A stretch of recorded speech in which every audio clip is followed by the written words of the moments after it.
Current affairs के आज कुछ प्रश्न हम लोग देखेंगे। करंट अफेयर्स के जो प्रश्न आज हम लोग देखेंगे बहुत ही महत्वपूर्ण प्रश्न है और इनका आंसर आप देने का प्रयास कीजिए। कुछ के आंसर आप जानते होंगे, कुछ के नहीं जानते होंगे, तो जिनको नहीं जानते हैं उनको आंसर देख लीजिए, फिर उसको डिटेल देख लीजिए, क्योंकि जो भी टॉपिक इन प्रश्नों के अंतर्गत जिन भी टॉपिक से ये प्रश्न लिए गए हैं वो टॉपिक बहुत ही महत्वपूर्ण है। और आप जानते ही हैं कि सिलेक्शन में करंट अफेयर्स का कितना महत्वपूर्ण योगदान है। अगर 20 प्रश्न आते हैं तो 20 प्रश्न में आपको कम से कम 16-17 प्रश्न आपको सही करने ही होंगे, हर हाल में करने होंगे। तो पहला प्रश्न है, 100% साइबर धोखाधड़ी प्रतिक्रिया प्रणाली वाला भारत का पहला राज्य बना। 100% साइबर धोखाधड़ी प्रतिक्रिया प्रणाली वाला भारत का पहला राज्य बना। जो 4 विकल्प है उसमें तमिलनाडु है, केरल है, गोवा है, महाराष्ट्र है। आप इसका आंसर जानते हैं। गोवा जिसने भी आंसर लगाया वो बिल्कुल सही है। गोवा पहला राज्य बना है जिसने साइबर धोखाधड़ी वाले मामलों में 100% प्रतिक्रिया दी है। यानी गोवा पुलिस ने क्लाउड आधारित जो राष्ट्रीय साइबर अपराध हेल्पलाइन नंबर है 1930, उसके माध्यम से धोखाधड़ी कॉल्स पर 100% प्रतिक्रिया दी है। और इसके माध्यम से क्या किया है उसने कि national cyber crime reporting portal NCRP के माध्यम से पैसों को फ्रीज कराने का कार्य भी की है। तो गोवा इसका आंसर हो गया सीधा सीधे। अब राष्ट्रीय साइबर अपराध हेल्पलाइन नंबर क्या है? तो राष्ट्रीय साइबर अपराध हेल्पलाइन नंबर, साइबर अपराध हेल्पलाइन नंबर, अपराध हेल्पलाइन नंबर है 1930। हेल्पलाइन नंबर है 1930। ये सीधे सीधे ये नंबर भी पूछा जा सकता है, हेल्पलाइन नंबर भी। और पैसों को फ्रीज कराने के लिए, जो पैसे के धोखाधड़ी से संबंधित जो मामले होते हैं, तो पैसों को फ्रीज कराने के लिए national cyber crime reporting portal पर जाकर उसको फ्रीज कराया जाता है। तो नेशनल साइबर क्राइम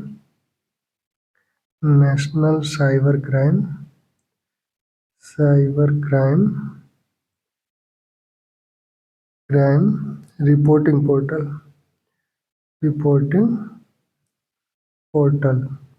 से वो फ्रीज कराए जाते हैं। ठीक। दूसरा प्रश्न, सुप्रीम कोर्ट ने किस राज्य को सारंडा वन को वन्यजीव अभयारण्य घोषित करने का आदेश दिया है? सुप्रीम कोर्ट ने किस राज्य को सारंडा वन को वन्यजीव अभयारण्य घोषित करने का आदेश दिया है? जो 4 विकल्प है उसमें उड़ीसा है, छत्तीसगढ़ है, झारखंड है, बिहार है। तो इसका आंसर, जिन लोगों ने झारखंड आंसर इसका दिया है वो बिल्कुल सही आंसर है, झारखंड। झारखंड राज्य को सुप्रीम कोर्ट ने सारंडा वन को वन्यजीव अभयारण्य घोषित करने का आदेश दिया। यह जो सारंडा वन है यह झारखंड के सिंहभूम जिला में है। सिंहभूम जिला और उड़ीसा के का सीमावर्ती जिला है। तो यहाँ ये सारंडा वन है और ये साल वनों के लिए जाना जाता है, साल वन के लिए जाना जाता है। और यह जो क्षेत्र है ये लौह अयस्क उत्खनन का भी महत्वपूर्ण क्षेत्र है। यहाँ से लौह अयस्क मिलता है, लौह अयस्क के लिए भी यह महत्वपूर्ण है। यह लगभग 861 वर्ग किलोमीटर का क्षेत्र है, जिसका कुछ हिस्सा लगभग 350 वर्ग किलोमीटर के हिस्से को वन्यजीव अभयारण्य घोषित करने का आदेश सर्वोच्च न्यायालय ने दिया। यहाँ अवैध उत्खनन हो रहा था जिससे यहाँ की पारिस्थितिकी प्रभावित हो रही थी और यहाँ जो आदिवासी रहते हैं उनको उनका जो है जीवन यापन भी प्रभावित हो रहा था। सारंडा हो भाषा में सारंडा को 700 पहाड़ियों की भूमि कहा जाता है। तो ये पहाड़ी क्षेत्र है और यहाँ की पारिस्थितिकी में जैव विविधता के लिए बहुत ही महत्वपूर्ण है। यहाँ हाथी, 2 सींगों वाले हिरण, ये सब और कई पंछियाँ इस वन में मिलते हैं। ठीक। अगला प्रश्न है, दुनिया का पहला ग्रीन फ्यूल लेवी किस देश ने शुरू किया? दुनिया का पहला ग्रीन फ्यूल लेवी किस देश ने शुरू किया? किस देश ने ग्रीन फ्यूल लेवी के रूप में एक शुल्क लगाया है? 4 देशों के नाम है, नॉर्वे, सिंगापुर, जर्मनी, डेनमार्क। तो इसमें जो आंसर है वो है सिंगापुर। सिंगापुर ने उड़ान भरने वाले यात्रियों को हवाई टिकट पर ये लेवी लगाई है। ग्रीन फ्यूल लेवी किस पे लगाया है? हवाई टिकट पर। जो हवाई यात्रा करते हैं उनके टिकट पर ये लेवी लगाई गई है। और इसका उद्देश्य क्या है? इसका उद्देश्य टिकाऊ विमानन ईंधन की खरीद के लिए धन जुटाना और विमानन उद्योग से कार्बन उत्सर्जन को कम करना। और यह जो शुल्क लगाई गई है, यह दूरी और जो क्लास है, वर्ग है, जिस वर्ग का जिस क्लास का टिकट है उसके आधार पे ये शुल्क लगेगा। ठीक। अगला प्रश्न है, हाल ही में किस देश ने अपना खसरा मुक्त दर्जा खो दिया है? हाल ही में किस देश ने अपना खसरा मुक्त दर्जा खो दिया है? पहले वो खसरा मुक्त घोषित था, अब वहाँ 1 वर्ष के अंदर खसरा के केस आने लगे तो इसलिए वो खसरा मुक्त दर्जा अपना खो दिया। तो ये देश है कनाडा। कनाडा ने नवंबर 2025 में अपना खसरा मुक्त दर्जा खो दिया है, क्योंकि 1 वर्ष के अंदर अनेकों मामले खसरा के आए। हालांकि इसके पहले अन्य यूरोपीय देशों ने जैसे Austria, Spain, United Kingdom, Armenia, इन लोगों ने भी खसरा मुक्त होने का दर्जा खो दिया था। तो कनाडा के साथ साथ पूरा अमेरिका खसरा मुक्त होने का दर्जा खो दिया है। ठीक। अब ये खसरा रोग जो है ये सांस की बीमारी है, जो कि वायरस से, मेजल्स वायरस जो होता है उससे ये फैलता है। अगला प्रश्न है, पीढ़ीगत तंबाकू प्रतिबंध लगाने वाला दुनिया का पहला देश कौन है? पीढ़ीगत तंबाकू प्रतिबंध लगाने वाला दुनिया का पहला देश कौन है? तो पीढ़ीगत तंबाकू पर प्रतिबंध। अब पीढ़ीगत तंबाकू पर प्रतिबंध क्या है? इसको जो है मालदीव ने, इसका आंसर है मालदीव, इसका आंसर है मालदीव। इसने मालदीव ने अपने यहाँ यह प्रतिबंध लगाया है और इस प्रतिबंध के अनुसार 1 जनवरी 2007 या उसके बाद जन्मे किसी भी व्यक्ति के लिए तंबाकू उत्पाद खरीदना, बेचना, रखना, उपयोग करना अस्थायी रूप से अवैध होगा। और यह सिर्फ उसके नागरिकों पर ही लागू नहीं होगा बल्कि पर्यटकों पर भी लागू होगा। और उद्देश्य क्या है इसका? तंबाकू मुक्त पीढ़ी का निर्माण। ठीक। तो अच्छा प्रश्न है, इसको आप जरूर ध्यान रखें। अगला प्रश्न है, संयुक्त राष्ट्र सम्मेलन में शामिल होने वाला दक्षिण एशिया का पहला देश कौन है? संयुक्त राष्ट्र जल सम्मेलन में शामिल होने वाला दक्षिण एशिया का पहला देश कौन है? तो संयुक्त राष्ट्र जल सम्मेलन में शामिल होने वाला दक्षिण एशिया का पहला देश है बांग्लादेश। बांग्लादेश संयुक्त राष्ट्र जल सम्मेलन में भाग लिया है। और इस सम्मेलन में भाग लेने का उद्देश्य क्या है? 1992 में एक संधि हुई थी सीमा पार जलमार्गों और अंतर्राष्ट्रीय झीलों के संरक्षण और उपयोग के संदर्भ में, जो कि 1996 से लागू हुई।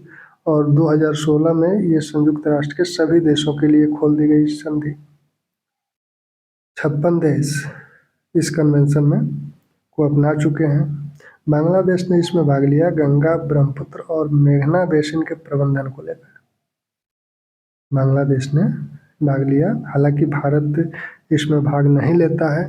हालांकि भारत के भी कई नदियां जो हैं अंतर्राष्ट्रीय हैं, जैसे सिंधु है, या फिर यहाँ बांग्लादेश से ही उसके कुछ नदियों के साथ विवाद हैं। तो भारत इसमें भाग क्यों नहीं लेता है? क्योंकि वो नहीं चाहता है कि हम इन नदियों के द्विपक्षीय मुद्दे को अंतर्राष्ट्रीय मुद्दा बनाएं, जिससे बातचीत का जो लचीलापन है वो कम हो जाएगा। इसलिए भारत इसमें भाग नहीं लेता है। अगला प्रश्न है, हाल ही में चर्चित तोखरम बॉर्डर किन 2 देशों के बीच स्थित है? तोखरम बॉर्डर, आप चर्चा में इस बॉर्डर का नाम सुने हैं। बिल्कुल सही, पाकिस्तान और अफगानिस्तान के बीच ये बॉर्डर है। ये आंसर जिसने भी लगाया है वो सही है। हाल ही में चर्चित पोखरम बॉर्डर किन दो देशों के बीच स्थित है? तो यह पाकिस्तान और अफगानिस्तान के बीच स्थित है। और यह बॉर्डर किसको किसको जोड़ता है? तो यह बॉर्डर खैबर पख्तून पाकिस्तान का जो क्षेत्र है और नंगरहार अफगानिस्तान का जो क्षेत्र है, इन दोनों को जोड़ता है और खैबर दर्रे के पास है। यह बॉर्डर जो है ये खैबर दर्रे के पास है, खैबर दर्रा के पास है। और यह खैबर पख्तून और नंगरहार अफगानिस्तान का जो नंगरहार है उसको जोड़ता है। व्यापारिक मार्ग है और यहाँ अक्सर पाकिस्तान और अफगानिस्तान के बीच विवाद होता है। तो अस्थायी रूप से ये खुलता है, अस्थायी रूप से बंद होता रहता है। वंदे मातरम, वंदे मातरम की 150वीं वर्षगांठ मनाई गई है अभी। वंदे मातरम की 150वीं वर्षगांठ मनाई गई है। तो उसकी 150वीं वर्षगांठ कब मनाई गई? 150वीं वर्षगांठ कब मनाई गई? आपके 4 विकल्प जो दिए गए हैं, 7 नवंबर 2025, 3 नवंबर 2025, 10 नवंबर 2025, 14 नवंबर 2025। ठीक, तो इसमें से कौन सा आंसर सही है? आप आंसर को टिक करें, बताएं जल्दी, क्योंकि ये बहुत ही महत्वपूर्ण प्रश्न है और ये किसी न किसी रूप में पूछा ही जाएगा, इतना महत्वपूर्ण है कि। ठीक, तो ये आंसर इसका है 7 नवंबर 2025। 7 नवंबर 2025 को यह वर्षगांठ मनाई गई है। 7 नवंबर 2025 को यह वर्षगांठ मनाई गई। अब 7 नवंबर 2025 को यह जो वर्षगांठ मनाई गई, ये क्यों मनाई गई? क्योंकि 7 नवंबर 2025 को भारत के राष्ट्रीय गीत वंदे मातरम के 150 वर्ष पूर्ण होने के ऐतिहासिक अवसर पर यह 150वीं वर्षगांठ मनाई गई। 7 नवंबर 1875 को इस गीत की रचना हुई थी और 1882 में बंकिम चंद्र चटर्जी ने आनंद मठ उपन्यास लिखा जो 1882 में प्रकाशित हुआ था, उसमें ये गीत शामिल किया गया था। ठीक, तो सबसे पहले इस गीत को जो छापा था वो 1875 में रचना तिथि इसकी 1875, 7 नवंबर 1875 को बताया जाता है। तो 7 नवंबर 1875 को ये रचना की गई थी, इसलिए इसी की 150वीं वर्षगांठ 7 नवंबर 2025 को मनाई जाती है। कौन सा देश आधिकारिक रूप से दुनिया का पहला कैशलेस देश बन गया? कौन सा देश आधिकारिक रूप से दुनिया का पहला कैशलेस देश बन गया? तो कैशलेस देश जो बना वो उसका नाम है स्वीडन। स्वीडन में लगभग कैश का लेन देन बंद हो गया है और वहाँ मोबाइल ऐप और बैंक कार्ड के माध्यम से ही लेन देन हो रहा है। वहाँ का जो मोबाइल ऐप है स्विस, इसके माध्यम से वहाँ लोग ट्रांसफ़र करते हैं। ठीक, अगला प्रश्न है, हाल ही में बाली यात्रा उत्सव कहाँ मनाया गया?